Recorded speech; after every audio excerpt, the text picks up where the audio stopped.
السلام علیکم ورحمۃ اللہ وبرکاتہ۔ الحمدللہ، ہمیں امید ہے کہ آپ حضرات بخیر و عافیت ہوں گے اور اردو سیکھنے کے لیے ہر سبق کو اسٹیپ بائی اسٹیپ پڑھ رہے ہوں گے۔ ہم نے آپ سے وعدہ کیا تھا کہ انشاءاللہ آپ ہمارے ساتھ اسٹیپ بائی اسٹیپ ایک ایک پارٹ پڑھتے رہیں گے، تو آپ ضرور اردو کے ساتھ ساتھ اسلامک اہم مسائل کو بھی جانتے رہیں گے۔ ہم نے نماز کے متعلق پڑھنا شروع کیا تھا، یہ اسٹیپ نمبر 3 ہے۔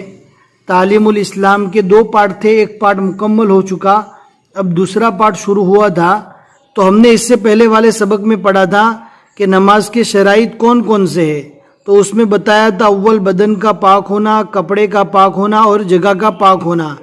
اب پاکی کس کو کہتے ہیں، ناپاک چیز کیا ہوتی ہے، ناپاکی کی کتنی قسمیں ہیں، انشاءاللہ آج کے سبق میں جاننے کو ملے گی، اس لیے ذرا بھی اسکپ نہ کرے، بہت ہی اہم اور ضروری سبق ہے۔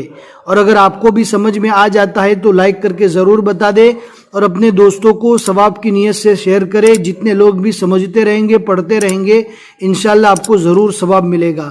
آج کے سبق کو آسانی کے ساتھ سمجھانے کے لیے ہم نے آپ کے لیے ایک نقشہ بنایا ہے، آپ اس نقشے کو سمجھ لیں گے تو انشاءاللہ پورا سبق اچھے سے سمجھ میں آ جائے گا۔ آپ دیکھ سکتے ہیں نجاست کی 2 قسمیں ہیں۔ نجاست کہتے ہیں ناپاکی کو، گندگی کو۔ اس کی 2 قسمیں، حقیقی اور حکمی۔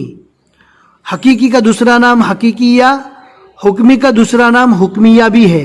نجاست حقیقیہ کہتے ہیں جو دکھائی دینے والی ناپاکی ہے، جیسے پیشاب، پاخانہ، خون، شراب، یہ سب دکھائی دینے والی ناپاکی ہے، اس کا نام نجاست حقیقیہ ہے، نجاست حقیقی ہے۔ اب یہ شارٹ سبق ہے یہاں تک کا، اس کا اصل جو بیان ہے وہ کچھ سبق کے بعد ہم پڑھیں گے۔ آج ہمیں جو پڑھنا ہے اصل میں نجاست حکمی پڑھنا ہے۔ اب نجاست حکمی کس کو کہتے ہیں، جو نظر نہ آنے والی ناپاکی ہے۔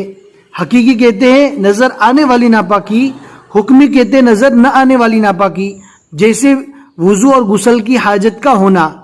اگر کوئی بندہ بے وضو ہے، وضو کے ساتھ نہیں ہے، تو ہم اس کو بتا نہیں سکتے دیکھنے سے کہ اس کا وضو نہیں ہے، بلکہ وہ حکمی ناپاکی ہے، نظر نہ آنے والی ناپاکی ہے۔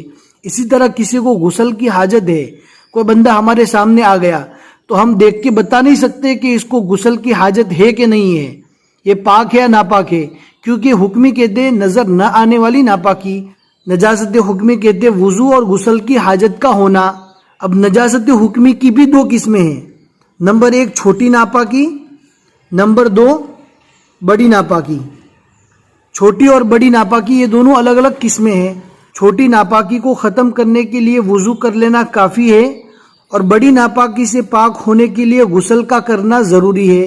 چھوٹی ناپاکی کہتے ہیں بے وضو ہونا، اور بڑی ناپاکی کہتے ہیں جنابت سے پاک نہ ہونا۔ کسی آدمی نے صحبت کر لی یا اس کو غسل ضروری ہو گیا تو اس ناپاکی کو دور کرنے کے لیے غسل کا کرنا ضروری ہے، اور اس کو بڑی ناپاکی کہتے ہیں۔ ہمیں امید ہے کہ یہ نقشہ پورا آپ کو اچھے سے سمجھ میں آ گیا ہوگا۔ اب ہم کتاب کی طرف چلتے ہیں، انشاءاللہ اور بھی آپ کو اچھے سے سمجھ میں آ جائے گا۔ بسم اللہ الرحمن الرحیم۔ نماز کی پہلی شرط کا بیان۔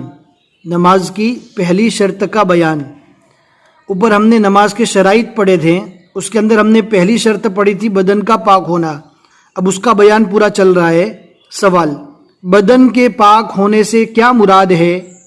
جواب، بدن کے پاک ہونے سے یہ مراد ہے کہ بدن پر کسی قسم کی نجاست یعنی پلیدی نہ ہو، گندگی نہ ہو، ناپاکی نہ ہو۔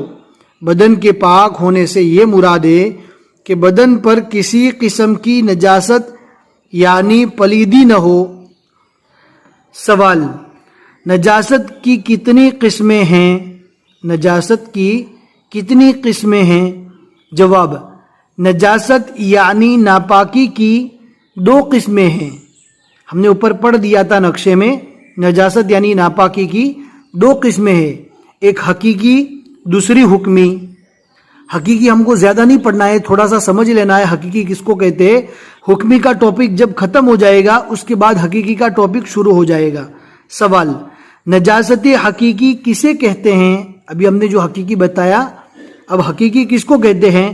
جواب، وہ ظاہری ناپاکی جو دیکھنے میں آ سکے،